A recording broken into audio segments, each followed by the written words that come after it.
Selamat malam, berjumpa kembali bersama saya Sandro Jabrik Wong ganteng sak donya, mohon untuk tidak menyebutkan nama dan identitas dalam peromongan ini karena peromongan ini saya naikkan dalam konten YouTube. Gimana Mbak E? Ya, mau nanya Mas Sandro, Boleh. kalau misalnya ini kan aku butuh uang nih, terus aku baru pertama kayak buka bank di Hong Kong.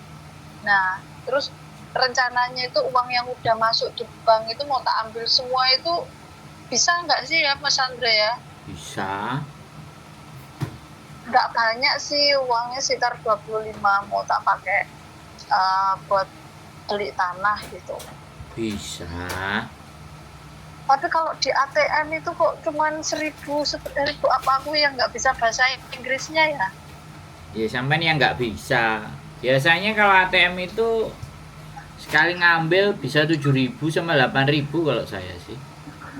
HSBC 10 aku, Mas Sandro. 10.000 bisa. 10 bisa ya? Ya kadang HSBC, bojoku dulu punya BOC, saya HSBC. Bisa.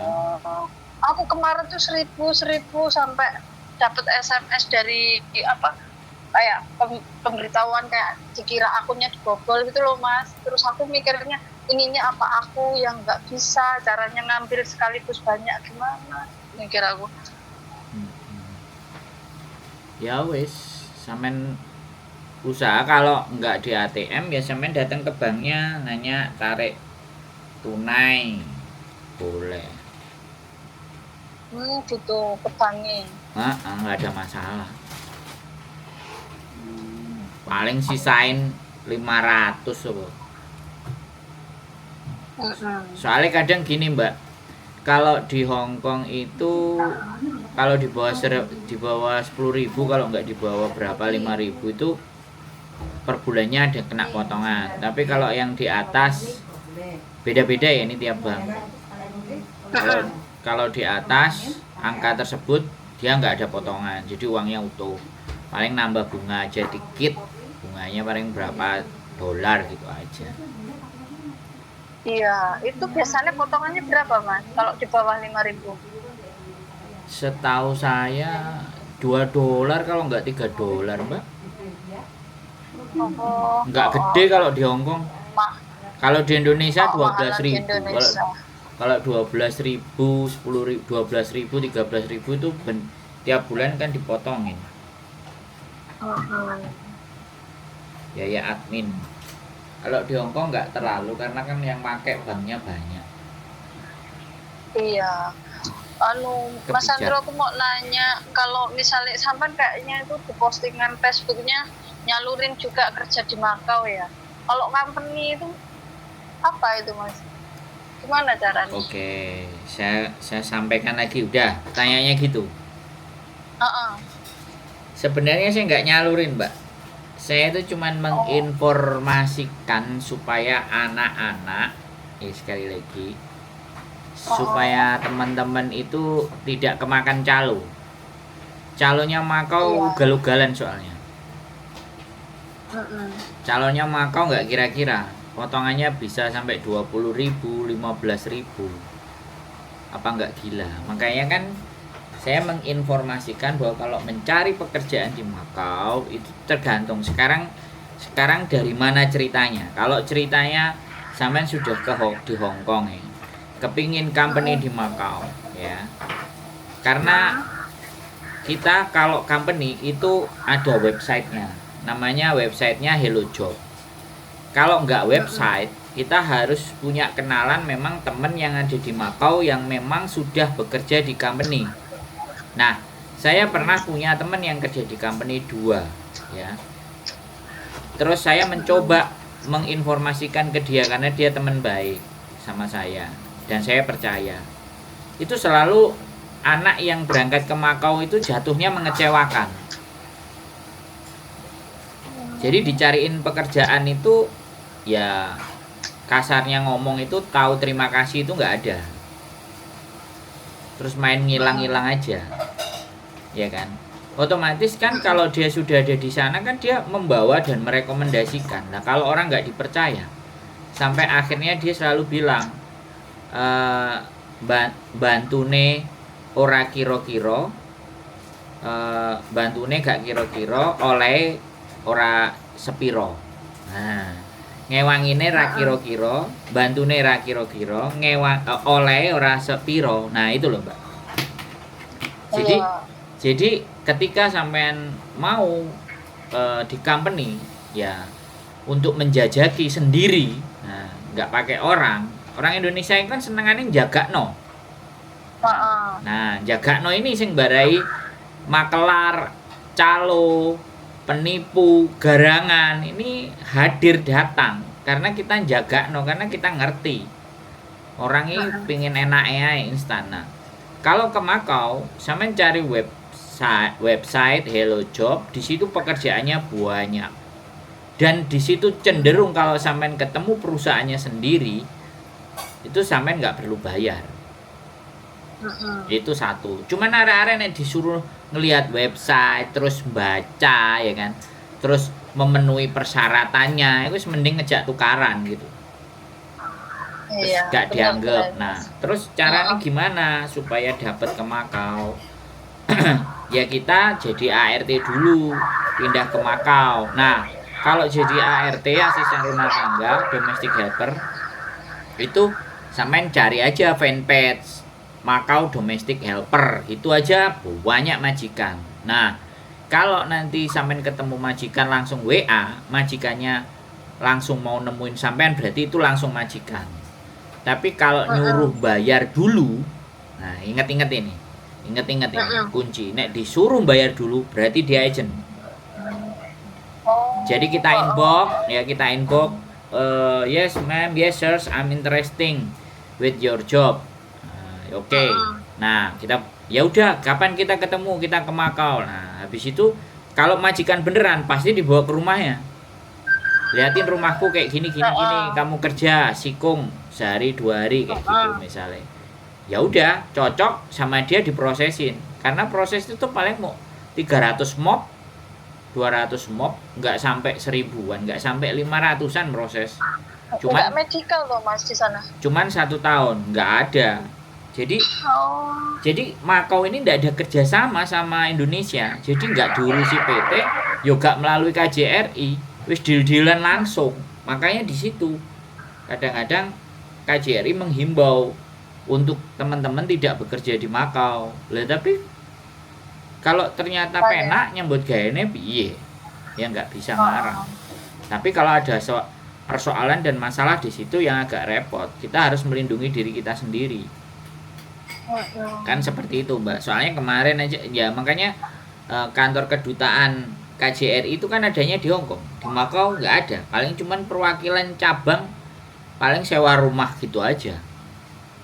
Buat nampung aja. Itu pun nggak kayak KJRI ada kantornya.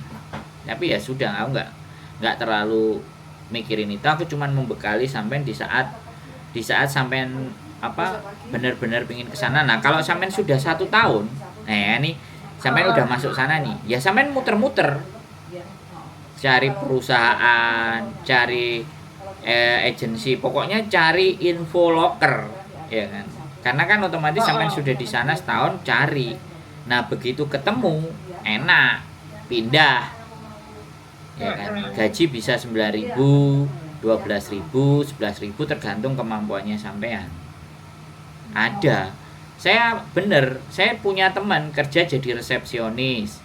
Saya punya teman yang kerja di panti pijat.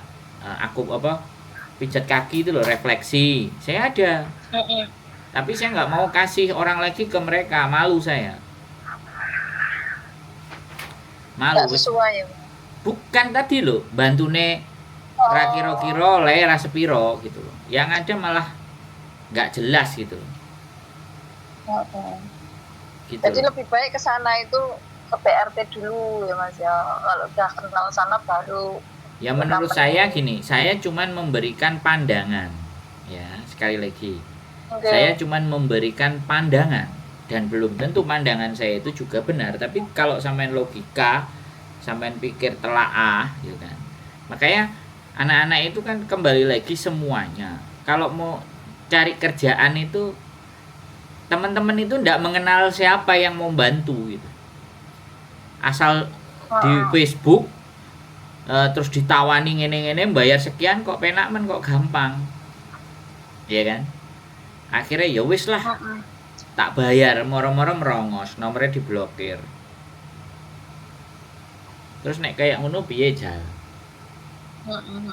Nah, makanya kan saya ingin memberikan pemahaman buat teman-teman sebenarnya. Nggak ada duitnya Mbak bantuin, ya kan? Resiko malah iya. Nama baik kita itu udah kita setting sejak dahulu kala. Sejak 2018, sejak 2013 saya menjaga benar-benar semuanya. Makanya terus job cowok juga kadang-kadang. Ada nggak mas job cowok gini. Semuanya ngomongnya ada nggak. Kalau saya udah jadi penipu, dibutuhkan 10, bayarnya 50.000 Hongkong dolar, deng 250.000 Hongkong dolar, dapat 20.000 Hongkong dolar wis wong 5, wis 100.000 Hongkong dolar 200 juta Melayu. Tapi apakah ya kehidupan seperti itu yang mau kita cari? Kan enggak juga. Iya. Jadi itu cara kalau sampai mau ke Makau. Sebenarnya nggak harus kerja jadi ART dulu. Setiap minggu sampai main ke sana, ya kan? Ngelihat situasi, keadaan. Kita harus petakan Makau itu apa saja. Mungkin di website Hello Job kita lihat kantornya bla bla bla bla. Kita main ke sana ngelihat. Tapi kalau anak-anak disuruh kayak gitu wis taruhan berapa wis mesti nggak mau. Pinginnya langsung ndang jujuk, ndang oleh. Lah iku persoalan. Masak mangan Indomie ku ya golek banyu sik, golek kompor sik, dicetekno dhisik, banyune umum baru dicemplungno. Gak iso langsung mangan dikrokoti. Ya iso sih mangan garingan. Tapi ya nyerti gitu loh, Mbak. Iya kan? Jadi di situ pemahamannya teman-teman. Jadi pada prinsipnya banyak yang nanya ke saya, ke Jepang, ke Korea, ke Makau, ya kan, terus ke luar negeri yang lain semuanya. Ya dikiranya kita ngonten ya, kalau kita lagi punya channel, punya link ya nggak ada masalah. Tapi sekali lagi link juga kan kita juga nggak ngasal kan Mbak gitu, karena kita udah dilihat banyak orang nipu sekali ya wis jenenge gak beres. Wah, tukang tipu kok YouTuber repot kalau kayak gitu Mbak. Wis bisa kira-kira sampean memahami. Mau bertanya apa lagi? Alhamdulillah bisa sih mas, masuk akal juga, soalnya lebih ke berhati-hati kan. Memang banyak sih Kak. Aku kan neng grup iku loh mas, apa BMI Makau. Lek tak sawang kan oke banget sing nge-share job, cuman arek imbo ki yo banyak sing dikhawatirkan ya iku mau tipu-tipu mingan. Hampir semua dipastikan minta duit duluan. Itu jelas. Bahkan PRT pun aku nyimak juga bayar loh karo mereka itu. Makanya kan saya tadi bilang. Aku juga kaget tuh. Calonnya nggak main-main Mbak, 15.000, 20.000. Anak-anak yang nggak ngerti dari Indonesia. Proses, iya pakai PT ini, lewat ini kamu ketemu makanan itu gembuk Mbak. Nah, gak ero apa-apa wis ngalamat ae. Saya dicurhati Makau itu berapa aja, aku potongan mas 15.000 terus kapan lunasmu Mak? Potongan 15.000, saya 21.000 gitu kan, negajine di bawahnya Hongkong. Terus sing nggak play lagi motonge ora diterima kita terus dikasihkan, enggak, langsung dari majikan dikasih agent. Mau nggak mau ya. Nah, yang aku kasihan itu yang dari Indonesia. Yang dari Indonesia terbang ke Makau, ya dia nggak punya duit, terus dibeliin tiket, ya karena cari kerjaan beneran kan, berangkat ketemu potongannya jeger wis kadung nang Emang masjid. dari dek wong apa enggak dari awal mempertanyakan iku lek misale tanpa ngeluarin uang terus potongannya berapa ngono. Nah sampean kan wis ndelok kontenku, Mbak. Lah mereka nonton nggak? Heeh. Kuota YouTube di Indonesia lebih marak di TikTok. Makanya aku nggak telaten di TikTok. Orang-orang Indonesia lebih melihat TikTok sama Facebook Reel. Iya.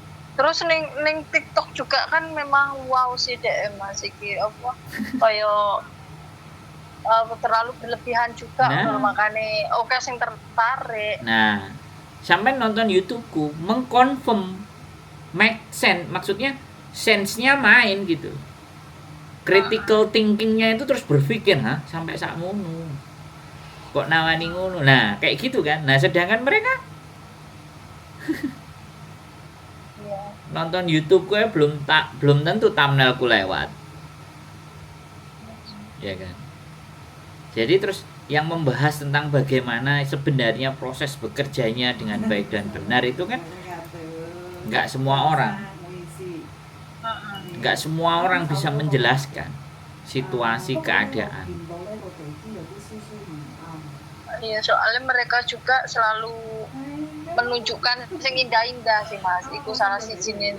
Nah, job daya tarik. Nah, job cowok itu aja di kebun, di video, KTP ditunjukin nama dan semuanya. Wis, mumpung ada kuota, dibutuhkan 6 orang. Bayar pertama 5 juta. Sing bojo-bojone kemecer pingin dijak rene terus bayar 5 juta. Mari bayar 5 juta, wis sarepe budal ditukokno tiket, paspore dikumpulno, minta lagi 20 juta. Berangkat ke Hong Kong 5 orang. Jadi 100 juta tambah ping 5 120 juta. Terus ujungnya piye kuwi Mas? Copi ya? Yo ujungnya ya OS paper. Terus akhirnya tapi lolos deh ning imigrasi. Ya, kalau ada yang lolos syukur, kalau nggak ada yang kalau lolos syukur. Kalau nggak lolos dia pulang lagi ke Indonesia. Lah nek wis lolos nggak ada kerjaan yang resmi, akhirnya bolong. Lah begitu bolong, golek balenan. Kerja apa sekenanya, diposting-posting, nyari mangsa lagi. Makanya nggak habis-habis. Oh, pantes selalu eneng wae korban iki perasaan. Nah. Ya kayak gitu. Iya lho, nek grup kan viral, jarene nek job cowok, cuman kok eneng ae perasaan korban. Nah, bayangkan. Yo, emang Mas, lek OS neng Hong Kong kuwi lek misalnya ketangkep posisi nggak kerja emang penjaranya lama? Ya, kalau saya ya Mbak ditanyain penjara lama dan tidak, itu saya tidak bisa menjawab dengan pasti. Kalau sepengetahuannya sampean. Nah, penjara itu juga kalau dia overstay, ya itu pun juga tidak bisa ditebak. Mau sebulan, mau 2 bulan. Nah, terus overstay-nya juga berapa tahun? Itu ngaruh juga. Oh iya. Kan seperti itu. Nah, mereka kan sudah wis kadung nang Hong Kong kok mulih kisinan, wis kadung ngedol sawah, ngedol sepeda motor, sertifikat digadekno. Iya kan? Terus piye jan uripe? Ya wis enek-enek penggawean apa digoleki takok ngiwon nengen ngetan ngulon ngalor ngidul. Ketemu mami. Biasanya mami itu kos-kosan. Oh, yang punya kos-kosan. Nah, ya aku bilang nggak semuanya ya. Dari beberapa informan yang datang, kan teman-teman di komporin itu ya kadang-kadang ya, makanya kan berhati-hati. Jadi biasanya kayak gitu, terus akhirnya alah wong padha golek duwike kok. Mending iki kan duwike 15.000, 12.000 timbangane awakmu. Resmi. Melok majikan. Ya, gajine dede. Ya wis, terus piye nek kena pengaruh? Kita bisanya apa coba? Ya kan, wong datang ke sini itu cari uang. Ya toh? Nah, kuncinya udah di sini cari uang. Nah, dan tegel orang kita sendiri juga tega wong jenenge bisnis kok ya salahmu dhewe, salahe gelem dipengaruhi. Nah, mereka juga bisa membela diri kok, dianya juga mau kok. Saiwun, bayaran 15.000, ge bayar kos-kosan 2.000, apa 3.000, nompone 12.000. Heeh. Ya tapi kan Mas, kalau saya nggak ada yang berani cerita kan ya nggak tak ungkap. Nah ini kan iya, sampean ngajak ngobrol ya tak ceritain. iya. Kalau misalnya OS setahun tuh penjara berapa Wah, bulan itu? jangan nanya sama saya kalau itu Mbak.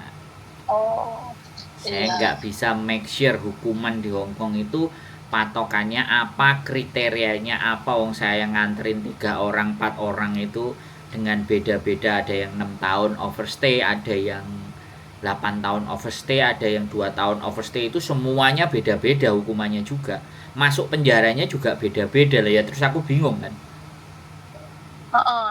Yang mau Terus disuruh kalau mereka mau menceritakan udah nyampe di Indonesia nek ditolong prosesnya terus akhirnya wis mulai ya ora golek ya aku Mbak.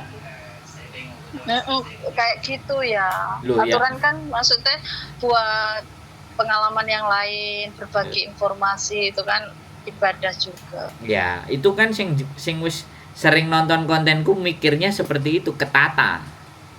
Heeh. Lah sing alah wong mau golek dhuwit Sandro. Lah aku ya ora diwehi apa-apa, aku ora oleh apa-apa. Terus nek cara berpikir ngono aku kudu piye? Iya, berarti sampean udah putus tuh komunikasi, jadi nggak ngerti di penjara berapa bulan tuh nggak tahu. Padahal sampean nganterin. Saya pernah bantu nganterin. Tapi ya kembali lagi, saya tidak berharap mereka menghubungi. Wis kelakuannya saya sudah cukup paham gitu. Namanya sudah merantau, ya kan? Terus di Hong Kong. Sopo kawan? Urusanku semari yo wis, gak butuh awakmu. Nah, susahnya kayak gitu sih. Enggak. Padahal Enggak susahnya, Mbak. Karena sekali lagi ya kan. Sekali lagi prinsip mereka datang ke sini ketika dibantu dan ditolong sama orang. Iya bantune saiki. So kadang-kadang alah bantune ya aku kan wis bayar. Sudah mindsetnya itu udah nggak sama. Makanya saya juga dalam menyampaikan sesuatu ya berusaha sebaik mungkin yang bisa kita sampaikan, tapi jangan pernah berharap. Karena berharap kan loro kabeh. Aku kadang juga ngomong, Mbak, sampean tak bantu tak tolongi ya, tapi nanti kalau sudah selesai prosesnya saya boleh ya sampean minta cerita, saya minta ceritanya. Dari 4, seingatku 4 kalau enggak 6 yang mau cerita cuma 1, Mbak. okay. Ada di konten saya proses overstay dari lapor karena dia di penjara 8 bulan 6 tahun waktu itu. Ya, yang tanya itu dia nggak ngambil paper tuh Mas?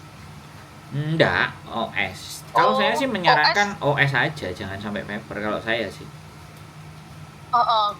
OS terus dia habis itu menyerahkan diri terus pulang Indo gitu. Ya, kalau itu kemarin ada yang di penjara, ada yang enggak. Nah, ini kan aku yang enggak bisa.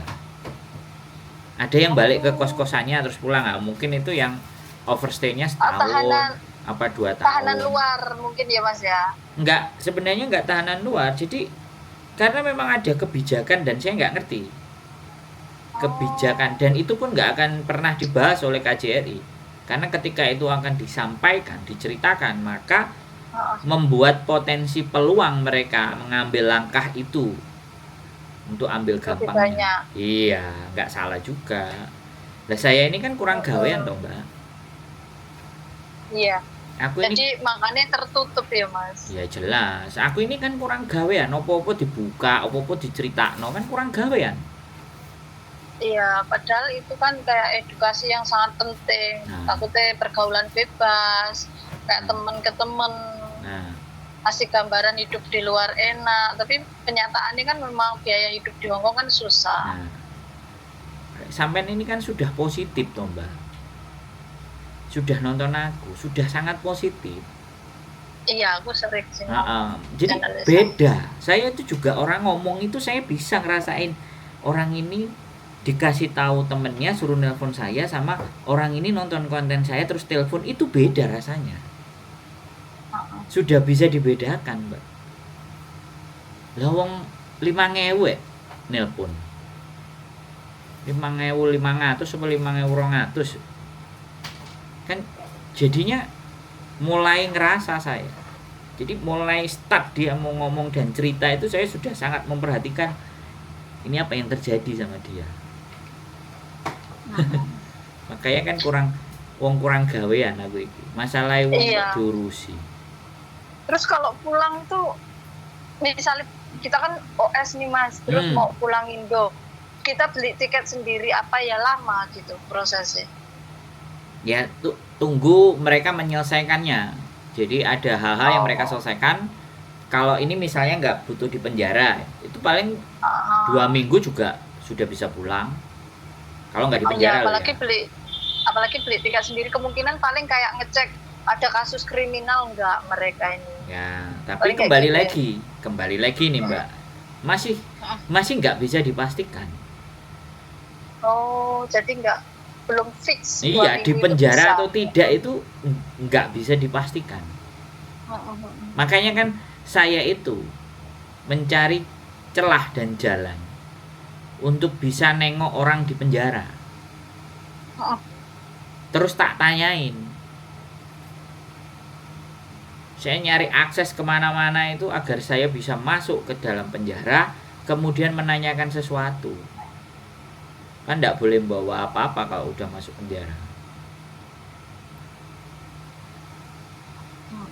Ya kan kayak gitu tuh Mbak. Makanya kan sekali lagi ya informasi itu tidak bisa saya menyampaikan dengan pasti dan akurat karena memang nggak punya sumber. Dan nggak punya sumber yang valid, masuk ngomongnya ngawur Mbak. Tapi masuk akal banget kata sampan mami itu tadi. Aku sempat ketemu 2 cowok Indo. Itu masih unyu-unyu. Masuk akal sampan ngomongnya emang bener. Jadi maminya itu nganterin dia nyari kerjaan. Bosku kan punya restoran tuh Mas. Nah, dia nanya-nanya dan ternyata dia nggak iso bahasa kan susah juga, nggak mau kan. Ngamuk maminya itu, terus tak tanyain, Mas iku ki opo pacare sampan uduk sing duwe kosan, makanya mau kok pas banget sampan ngomong, ternyata mami itu sing duwe kosan. Nah kan, duit soalnya Mbak. Bahkan maminya itu marahin aku, katanya ngasih informasi yang nggak jelas, ya namanya sama-sama mau bantu kayak berusaha kan ya Mas ya. Siapa tahu bosnya mau, masnya juga keterima kan, ternyata nggak bisa bahasa, kendalanya nggak mau. Yang ngatain aku. Sampai nyatakno sendiri kan. Saya ini ada informasi yang memang saya simpen, ada informasi yang saya mesti keluarin. Kalau saya simpen, saya ngeluarinnya bagaimana dalam bentuknya. Nggak semua informasi kebiahuyah ditokno der, nah nggak bisa begitu juga. Iya. Jadi jadi kalau sampean akan tahu, bahkan ketika ada cowok, sampean coba dengerin. Gimana Mas? Ya wes ayo sambil makan dulu ya, dibeliin McD terus ditanya-tanya gitu. Catat omongan saya. Modusnya itu nggak beda-beda. Karena pemainnya adalah sama orang. Dari zaman dulu sampai zaman sekarang pemainnya sama. Dan terus berulang. Yang masih belum aku tetap dapat info itu kalau anak US dulu Mas. Soalnya temanku kan ada juga beberapa yang US. Mau nyerahin diri itu takut, mau ambil paper juga takut. Nah, aku tuh masih kayak pengen bantu dia, tapi tanya gimana gitu. Kalau nyerahin diri itu prosesnya pulang susah enggak gitu.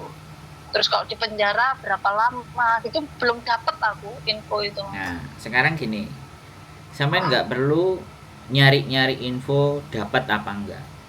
Kalau memang dia sudah niat benar-benar pulang, di penjara itu nggak dipukulin, nggak diapa-apain. Di penjara itu justru hanya sebagai bentuk di mana bahwa dia melanggar secara administrasi. Diproses, kalau dulu sih di Kowloon B, setahu saya. Tapi sekarang nggak tahu udah bergeser atau udah berubah. Kowloon B menyerahkan diri, proses kalau dia masuk penjara, penjaranya yang mana? Penjara Dunmun, penjara Sungsoi, penjara mana? Dia masuk penjara, lapor beng 1, 2, 12 sampai berapa masa dia ditahan, akhirnya dia pulang. Nah, pulang ini ditanyain juga. Nah, kalau prosedur masuk penjara, setelah dia masuk penjara, dia diberikan kertas, dia ditanya mau mengabarkan ke keluarganya enggak gitu. Itu pasti. Mau nginfokan ke keluarganya enggak, dan dia enggak pegang HP, enggak pegang semuanya. Terus dia ditanya juga kalau dia ingat HP-nya siapa, nomornya siapa, alamatnya di mana, dia bisa tulis. Nah, dia bisa dijenguk sama orang yang dia tulis. Ya kan? Atau dia kirim surat ke keluarganya di Indonesia. Setelah kirim surat keluarganya di Indonesia, keluarga Indonesianya mencari temannya yang ada di sini atau saudaranya yang hidupnya bebas.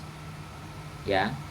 Terus disuruh nengok karena dikasih tahu jenenge ini, alamatnya ini, nomor penjaranya ini. Kayak saya misalnya sama keluarganya dikasih tahu, Mas tolong diingok gitu kan. Nek panganan bawa lah, lanting lah, opo lah gitu kan. Nah, saya nulis surat ke penjaranya. Penjara ini nomor sekian atas nama Belgedes gitu kan. Namanya Belgedes. Nah, diterimalah sama Belgedes. Nah, Belgedes ditanyain, piye kowe nompo enggak wong iki? Nompo, kasih surat ke saya. Ya, saya terus masuk pakai bawa surat. Si Belgedes mau ditemuin saya, masuklah saya. Jadi prosedurnya begitu. Kalau memang mau menyerahkan, duitnya sudah cukup, yang tepat, ya silahkan. Hadapi resikonya, jangan pernah takut. Kalau memang mau pulang, ya. Tapi kalau masih belum cukup uangnya, ya kumpulin dulu uangnya. Saran saya kalau masih OS, pertahankan OS, jangan sampai ketangkap.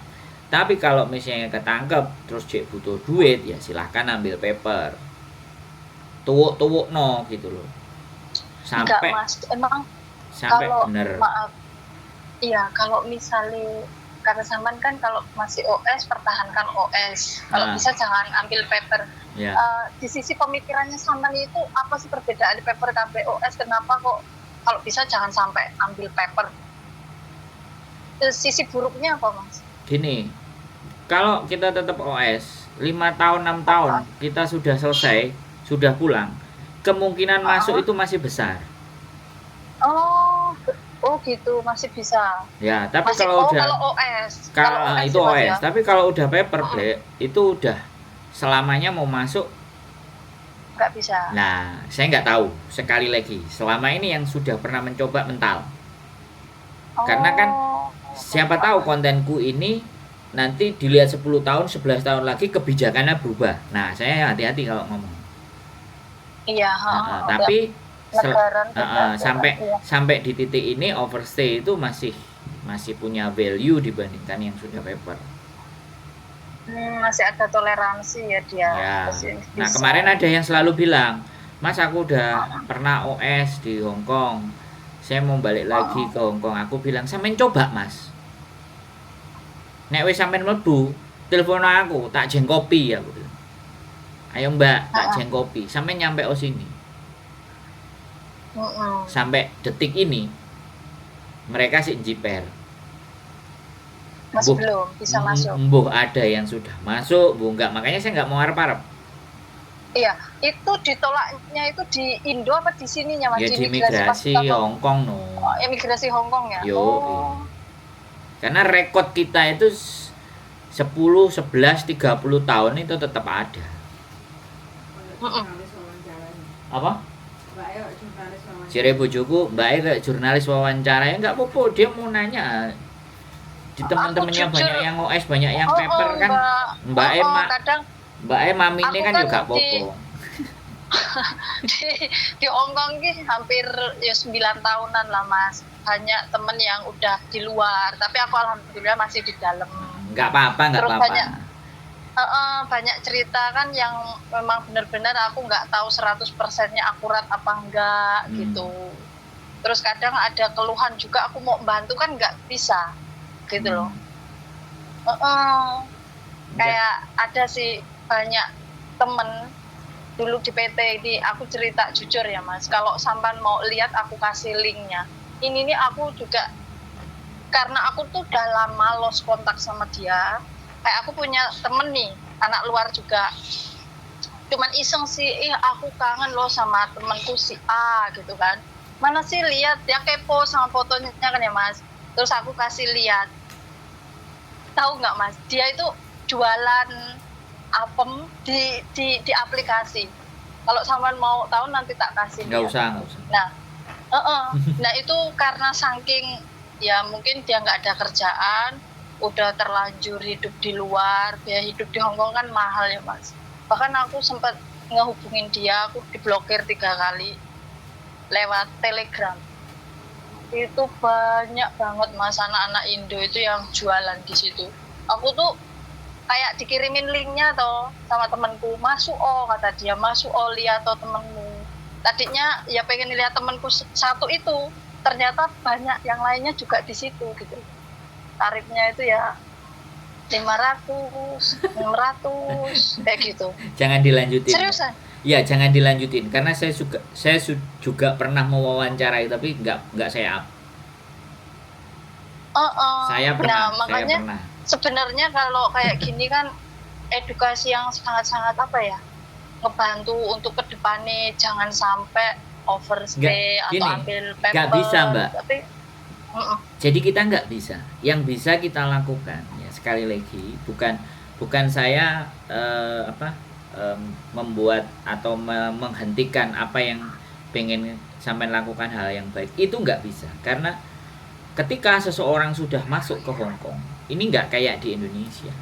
Di Indonesia itu kontrol sosial itu masih ada. Jadi kalau misalnya kan kita di satu desa terus pulangnya selalu malam jam 11, setengah 1, terus dandanannya. Nah, orang kan pasti kerja apa sih? Nah, itu di Indonesia ada. Tapi di Hong Kong tidak begitu. Bah kita keluar sempakan tok, behan tok, sopo sing kate ngurus. Kontrol sosial sudah tidak ada karena hak asasi manusia di sini itu dihargai. Mohon maaf, sekali lagi mohon maaf. Cerita salah satu teman kita yang senengane joget, aku nggak mau sebut temennya ya. Joget, roke cekak, ya kan? Yang beberapa viral kan, sampean tahu kan? Iya. Nah, saya nggak pernah bahas kan. Itu kan hidup ya dengan pilihannya dia. Iya. Loh, kita nggak hanya yang di luar Mbak, yang di dalam aja. Booking online itu juga ada. Karena dia udah biasa dengan majikannya dan majikannya tidak ada di rumah jam sekian sampai jam sekian, di jam-jam itu dia ngobyek. Saya cukup bercerita di titik itu aja. Karena saya ceritanya ke dalam ada, tapi saya nggak akan bahas. Saya rekamannya pun sebenarnya juga masih nyimpen. Tapi saya nggak pernah ngupload itu. Karena bagi saya ya itu loh Mas Sandro. Siapa sih yang nggak ribuan di dalam itu? Bahkan aku udah masuk satu grup gitu ya, di add sama yang lain-lainnya, mungkin dikiranya anak baru ini kira paling kayak gitu ya. Terus dimasukin kayak di add di grup lainnya ada 3 loh, kalau enggak 4. Terus diinbokin cowok-cowok sini gitu, ada yang cowok dari negara sebelah gitu kan, katanya berapa gitu, anjir aku ditawar gitu. Iya loh, kenapa nggak jualan? Yang datang ke tempat saya yang konten itu pernah kebetulan dia mau, dan dia sudah menikah dengan orang Hongkong, sudah dapat dependent visanya. Dia cerita di diskotik dia datang ya main gitu, ya diajak temennya. Terus ada yang bookingan room, ada yang bookingan sampai malam, jadi LC-nya, jadi ada maminya, ya persis sama, nggak ada masalah. Saya aja ya Mbak, saya aja mau membahas lingkungan suka sama suka sesama jenis aja, ini saya pikir loh. Kan banyak tuh di Hongkong. Itu aja dari dulu saya datang 2013 itu kan ngelihat cek bawa boneka, cek sijine pakai wah keren lah, ya kan. Kayak cowok. Nah ya terus bawa boneka, terus pesta ulang tahun, aku shock tempatan. Wah, tapi sampai detik ini aku sudah nggak pernah bahas. Tak pikir-pikir ya sudahlah, something aja. Kalau aku memang mau bahas fenomena itu, saya teliti menjadi sebuah penelitian yang notabene-nya harus bawa institusi yang benar, jadi ben gak ditendensi gitu kan. Karena saya hidup di lingkungannya semuanya yang ada di sini. Bukan saya nggak kepingin sekali lagi viral, ya kan. Pingin viral, pingin diakui, pingin dianggap sok orang baik, enggak. Jadi bagi saya ya sudah, kita harus blend, nyampur gitu. Ya kehidupannya mereka begitu. Ya diteliti sendiri, ditelaah sendiri. Kayak kemarin barusan juga ngomongin tentang masalah sekolah model, ya kan. Di Facebook, ya kan. Kan aneh-aneh. Sekolah model, terus belajar apa yang bayarnya sampai 2.000, 2.500 ya. Apakah itu resmi dan tidak? Kadang-kadang kan ada yang, tapi ya sudah, aku biar. Yang penting mereka juga sama-sama senang dan sama-sama mau belajar, ada nilai positifnya, udah aku nggak akan bahas. Justru yang ingin saya tanya-tanya itu yang sekolah malah. Sampai detik ini nggak pernah dapat saya. Yang kuliah itu toh Mas? Ya, kuliah iya. Nah, aku sempat tertarik itu, tapi belum daftar sih, udah kayak join di linknya yang di share KJRI itu. Nah, jadi yang kuliah iya. 250. Nah, kan yang kuliah iya, terus ada juga yang sekolah itu, sekolah ria, sekolah apa yang bayarnya sampai 2.500, 3.000 ya kan. Ya coba. Itu kalau sekolah rias aku pernah Mas sekali. Bayar. Itu pas baru-barunya aku di Hong Kong itu. Bayar berapa? Bayar tahun 2017 dulu aku kena 2.500 itu buat beli peralatan make up Mas. Iya. Kalau iya. Ya sampai sebegitunya, gaji kita itu 4 sekian, tapi mereka merelakan, tapi ya sudah, merekanya juga mau. Tapi banyak positifnya juga sih kalau yang mau serius. Soalnya banyak juga kayak tetanggaku tuh pulang bisa dia Mas, kayak buka kayak dandanin orang waktu orang nikah gitu. Makanya aku tertarik. Nah, gitu. Kalau ada yang kayak begitu kan kita angkat. Kalau itu banyak yang positif, penting kita serius aja. Tapi kan nggak banyak. Tapi kalau yang sekolah kuliah itu, aku sempat baca di komentar di grup-grup itu loh Mas, makanya aku mundur. Katanya itu nggak dipakai ijazahnya, nggak kepake. Jadi ada salah satu CC yang dulu kerja di Hong Kong, sempat ikut sekolah itu, entah tahun berapa ya Mas ya. Nah itu dia komen. Nah makanya aku tadinya udah ngeklik link yang di-share di KJRI. Aku pelajarin dulu toh Mas, mau ikut sekolah lah, aku juga kuliah di sini kan. Tapi aku nggak jadi setelah baca komennya mbaknya itu. Kayak ya itu pengalaman pribadi dia. Jadi kan banyak sesuatu yang tidak kita ketahui dan itu nilainya ada positif apa negatif. Nah itu kan nggak semua orang juga membahas kayak saya gini. Iya benar. Menceritakan semuanya. Dan saya sekali lagi konsepnya kalau tidak ada yang bersangkutan yang mengalami, saya masih nggak akan naikkan itu konten. Nggak berani speak up ya Mas ya. Bukan tidak berani Mbak. Saya kalau ngomong itu harus bisa dipertanggungjawabkan. Iya. Nah itu baru. Kalau cuman berdasarkan katanya, ceritanya, ya kan. Kalau sampean kayak gini ya, tadi ngomong teman saya sudah bisa ngerias. Nah, sampean kan lihat sendiri kan, saya enggak. Itu tetangga. Nah, kalau tetangganya sampean telepon saya, aku mau cerita iki Mas, berbagi, ayo gas. Nunjuk buktine, fotone, video. Dia, Mas. Nah, gas lu. Iya enggak ada masalah. Nah, artinya kan udah pulang. informasinya itu harus bisa dipertanggungjawabkan. Makanya kan saya nggak angger. Dan setiap waktu mau ngomong saya selalu mohon untuk tidak menyebutkan nama dan identitas siapapun di dalam percakapan ini. Karena Iya. percakapan ini saya naikkan dalam konten YouTube ini penting, itu harus di disclaimer di depan, itu penting. Jadi Iya. soalnya kalimat ini kalimat pesenannya pengacara gitu. Biar kalau ada yang ngajak gelut itu dia punya senjata. Mas, aku kembali lagi kepo nanya. Kalau misalnya di penjara itu kalau yang nggak bisa bahasa, ada apa translate-nya di penjara? Ada. Oh, Di penjara ada yang tambah gemuk kok, Mbak. malah. Iya. Berarti difasilitasi juga emang ya di penjara di sini. Ya dikasih Kayak makan. misalnya, ya kalau misalnya kita ketangkep nih, namanya juga ketangkep pas di luar. Kayak sikat gigi odol itu dikasih ya. Oh, sebulan apa setahun nggak sikat gigi apa nggak pusing orang?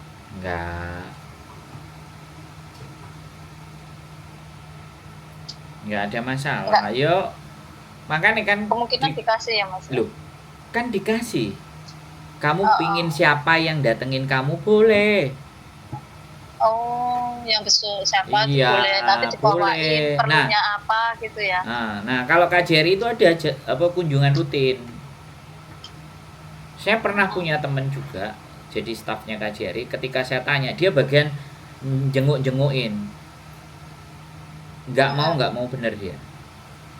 Wis bro takok sing liyane aja takon aku. Oh, bahkan ngasih info aja nggak mau ya. Alhamdulillah ya. Alhamdulillah dianya sudah nggak kerja lagi gitu.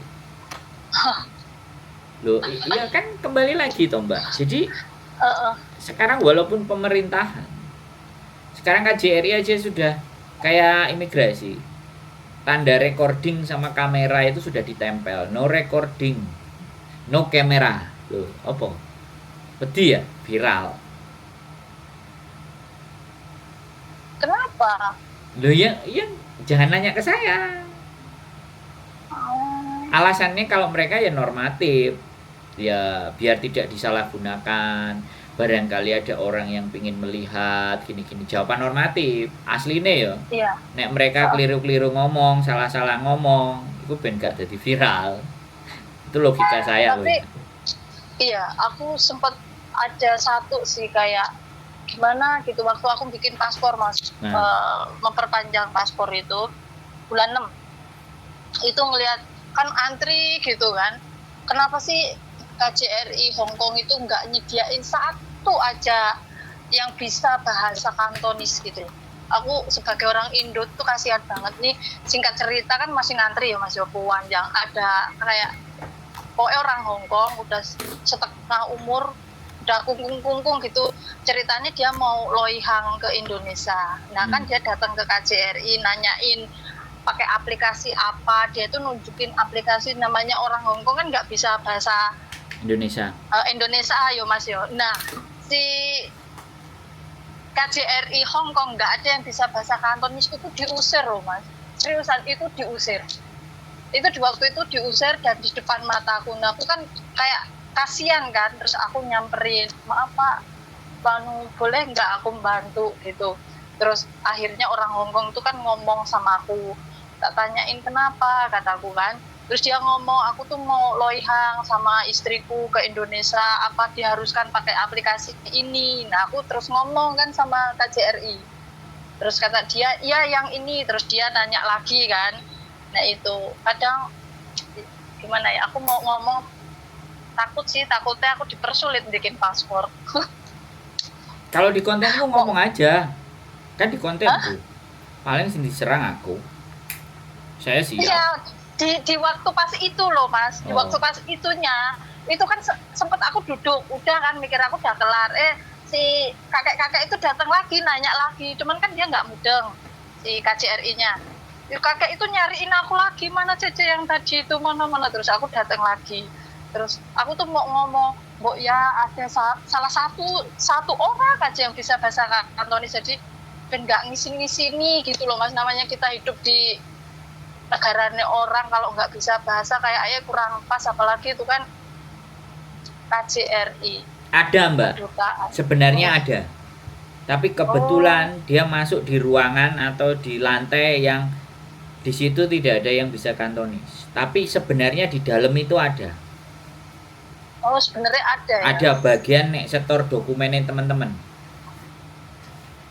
Aturan kan ditaruh di depan gitu loh Mas, soalnya kalau tamu datang itu kan nggak tahu gitu loh. Ya sampai ngomongnya sama konjen nek gitu Mbak. Tak kasih nomornya konjen lah. Nek mau ngasih masukan.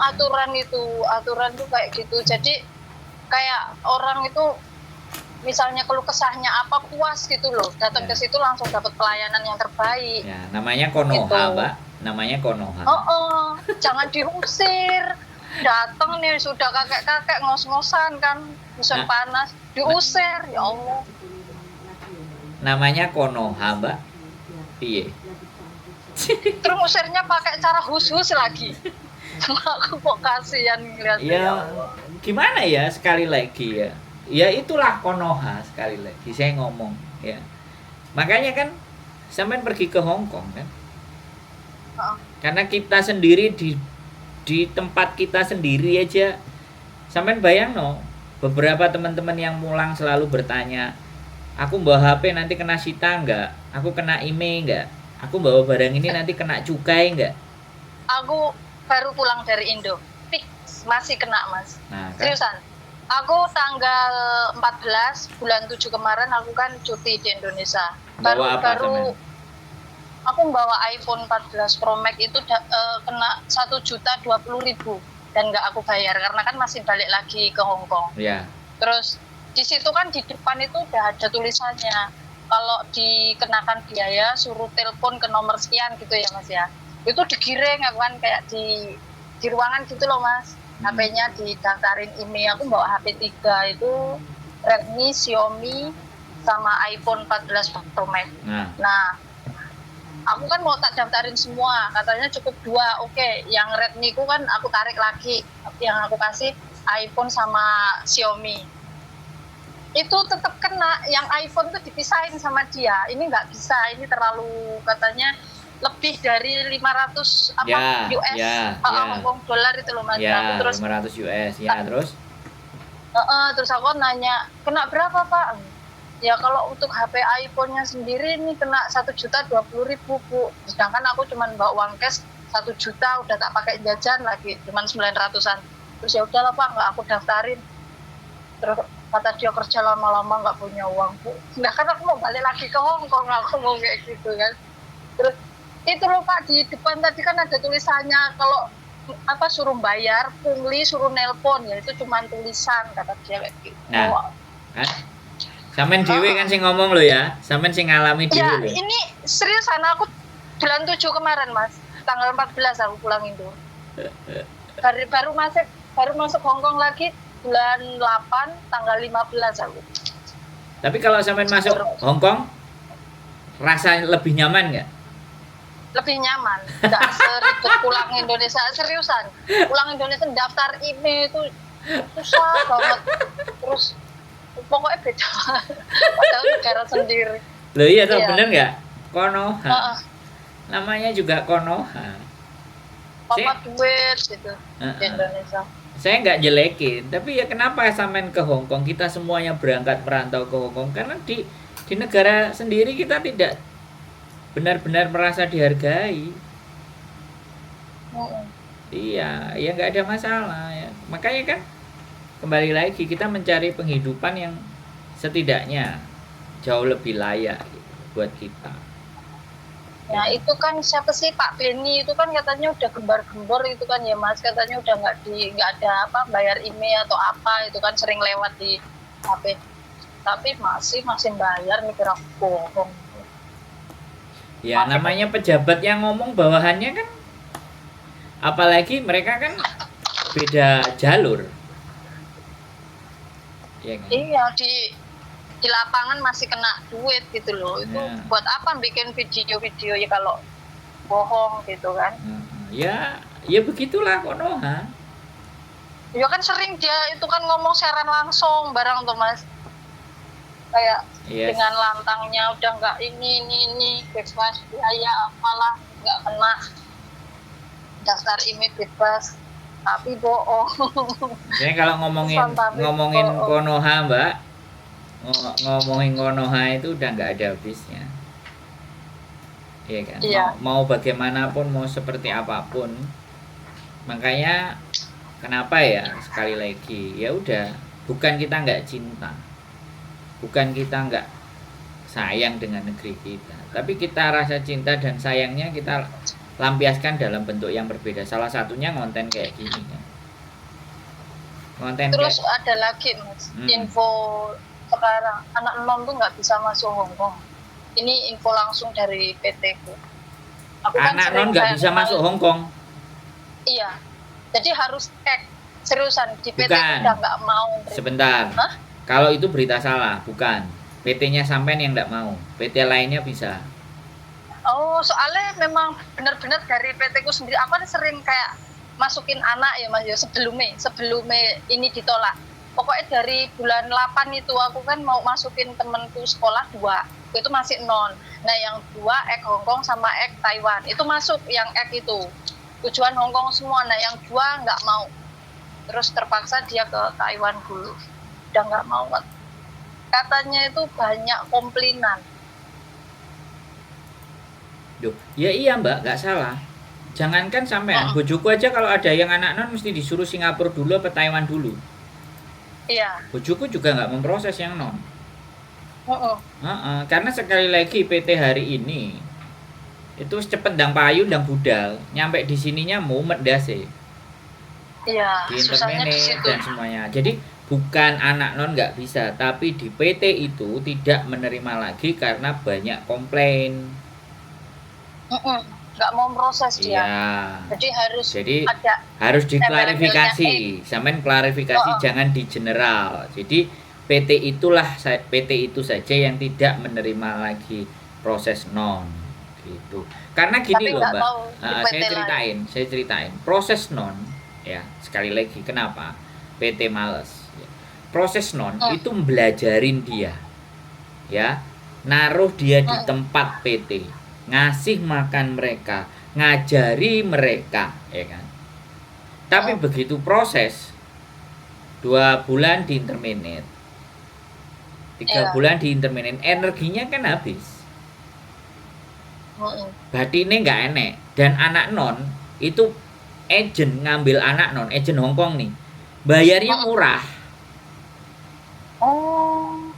Selisih juga ya berarti tetap ada bedanya ya Mas walaupun dari Indonesia. Ini hanya di channel saya ngomong Mbak. Iya, tak kirain cuman aku kan jujur 9 tahun baru pulang kemarin itu loh Mas, bulan 7 kemarin. Makanya nggak tahu banget. Nah, iya, nggak apa-apa. Makanya saya ceritain. Setahu aku di Hongkong ini cuman perbedaannya anak yang udah lama sama enggak, kayak dari segi gaji. Terus dari segi dia kayak penjualan itu kan bisa dibilang fee-nya dia itu kan dapat dari majikan kan beda kalau anak yang lama. Oh, ternyata di PT juga kayak gitu. Loh iya, coba perhatikan.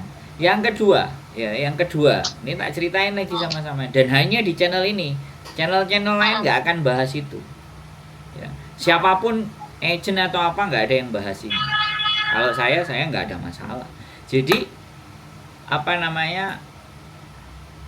proses dari Indonesia untuk anak yang non sama X ya, ibaratnya X ya, yang X taruhlah, itu datanya nggak sama, mesti disuruh bayar dulu, suruh betulin dulu. Iya. Dan ketika disuruh betulin, dianya nggak bisa nyerah. Itu, Mas. Nah, akhirnya dia pasti cari-cari atau enggak minta duit, dan in the end potongannya bengkak. Kena 3,5 juta aku Mas. Nah, aku dulu kan Singapura dituain 5 tahun.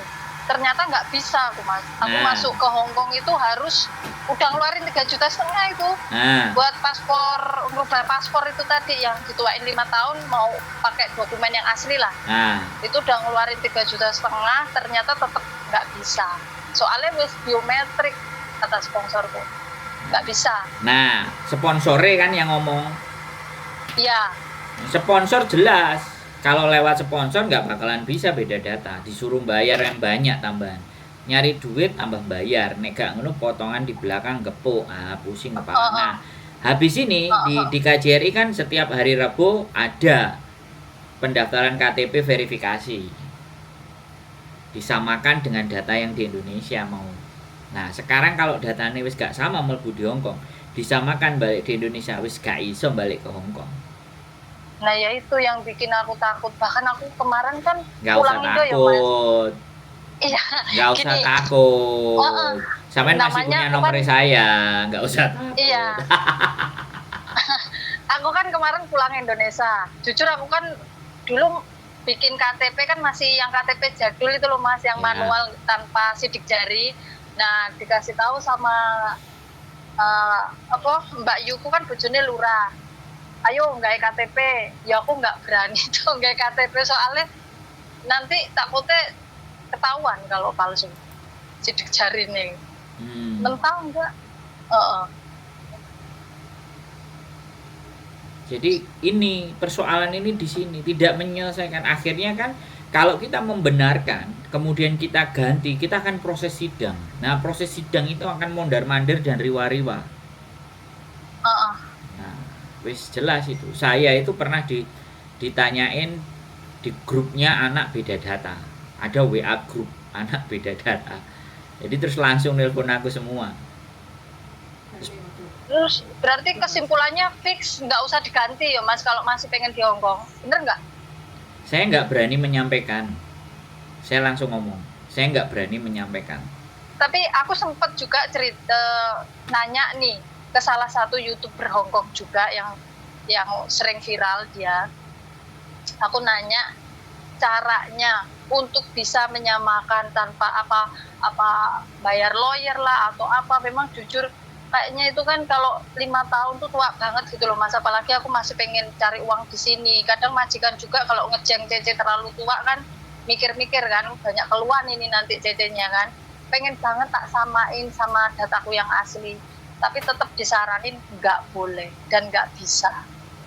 Kalau saya nggak, sampean sidango di Hongkong. Sidang di Hongkong, sampean lapor. Sampaikan data sampean yang sebenarnya. Tapi memang agak setengahnya ribet, 6 bulan prosesnya. Aku tuh nggak cuma tahun loh, Mas, bahkan nama itu juga nggak sama Nah, aku. ya sudah, Itu sampean pakai aja itu dulu selama sampean masih butuh Hongkong. Ya. Jadi kalau saya nggak ngomong begini, wis angel, wis gak iso, saya nggak begitu. Ini beda. Ya, kalau saya bukan jawabannya akan gak iso, angel enggak. Saya cuman bilang bisa, tapi sampean siap nggak dengan prosesnya? Kalau saya, karena memang dari beberapa teman-teman yang berbeda itu dia benar-benar melaporkan, benar-benar dia ingin merubah, bisa. Cuman waktunya agak panjang, 6 bulan, dan itu harus mondar-mandir. Kita harus punya majikan yang benar-benar memang majikannya itu sama kita sudah hapcok gitu. Baru kita bisa proses benar-benar bahwa dulu terjadi kesalahan dan kita laporkan. Bukan masalah pemalsuan data, tapi memang ini kesalahan mengetik dan ABCD. Itu ada prosesnya. Nggak ada masalah buat saya. Itu kalau memang benar-benar. Itu bikin masalah nggak, Mas, kalau ketika kita pulang pengen datang lagi ke Hongkong? Menurut saya sih kalau sampean sudah selesai clear sidang dan ada suratnya semua sampai simpen aman. Karena nanti ya, karena masalahnya nanti kan dicocokkan di retina mata, dicocokkan sama sidik jari. Maka akan keluar data sampean yang lama, yang pertama kali. Jadi Hongkong ini nggak bisa main-main untuk masalah data. Dan ini sudah banyak PT-PT yang di masa lalu itu berbuat salah dan sakar PDW, akhirnya sampean-sampean kabeh nih yang jadi korban. Kayak asal-asalan, kayak menghalalkan. Nah, terus ketika bertanya sama KJRI nggak bisa bantu. harus sampean dhewe yang berjuang. Nah, di situ persoalannya. Karena musuhnya adalah Hong Kong yang semuanya tertib administratif. Makanya sekali kita masukkan data kita yang salah, ya sudah, kalau mau balik Hong Kong pakai aja yang itu. Tapi kalau untuk loihang nggak ada masalah. Tapi kalau untuk kerja, untuk masuk, untuk tinggal agak lebih lama, selama itu nggak turis ya visa atau kerja, nah itu harus dipikirkan ulang. Banyak hal, Mbak. Tapi bagi saya selalu ada solusi dan selalu ada cara. Iya. Jadi nggak perlu risau, nggak perlu gelisah ya. Selama masih berurusan sama manusia, semuanya masih ada jalan keluarnya. Wong urusan sama setan nih loh, Indonesia kan sering. Sama barang gak ketok itu loh iso. Pemeneh sih. Nek jarene wong Jawa kan ilmu katon. Iso dipelajari. Wong Jawa aja melajari ilmu-ilmu sing gak katon kok. Rogo sukmo, rogo duwite wong. Gendam? Loh, gendam itu Lah ya. gak masuk akal tapi terjadi kan. Tapi setelah pulang 2 bulan iku Mas, wah bener-bener wih hemat untuk untuk belajar hebat lagi. Delok keadaan di Indonesia susah banget, masih seperti yang dulu. Angel golek duit. Lah, sampean rondo apa nek bojone? Janda aku Mas. Nah, nek janda mending golek wong kene, gas. Iya. Tapi nek golek wong Masalahnya kene aku elek aku Mas. gak peduli kalau di sini. Hong Kong itu gak peduli ayu dan elek. Saya nikahkan umur 52 tahun juga ada.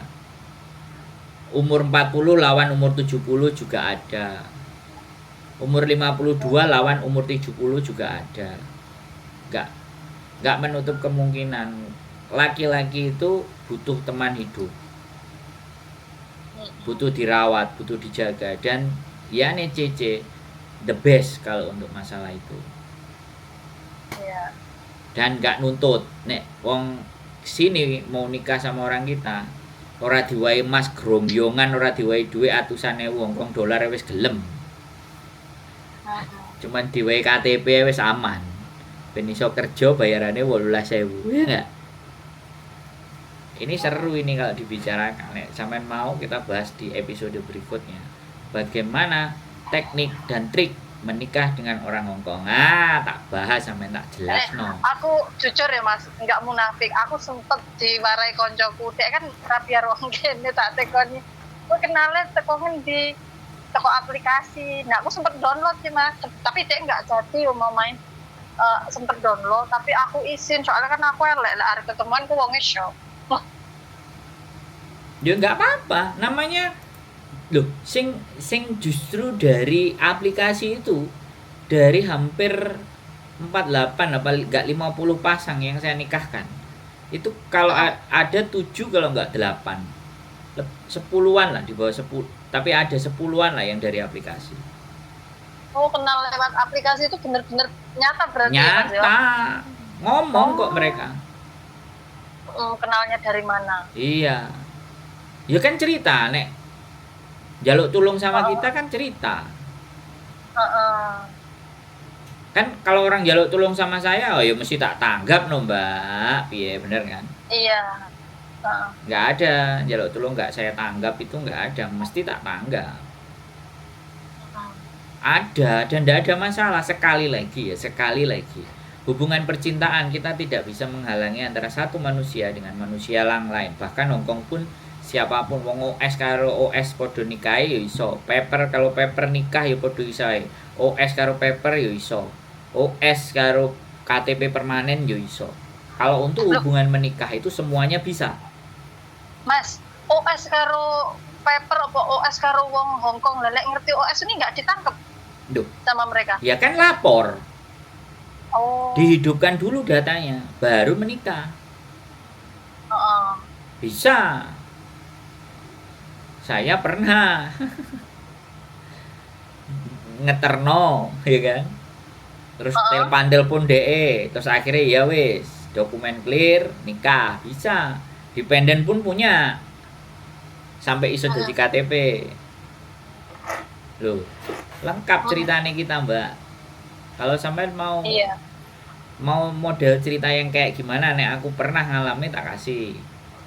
Tapi kalau pertanyaannya sampai tadi OS itu di penjara berapa lama, aku nggak bisa jawab fixnya.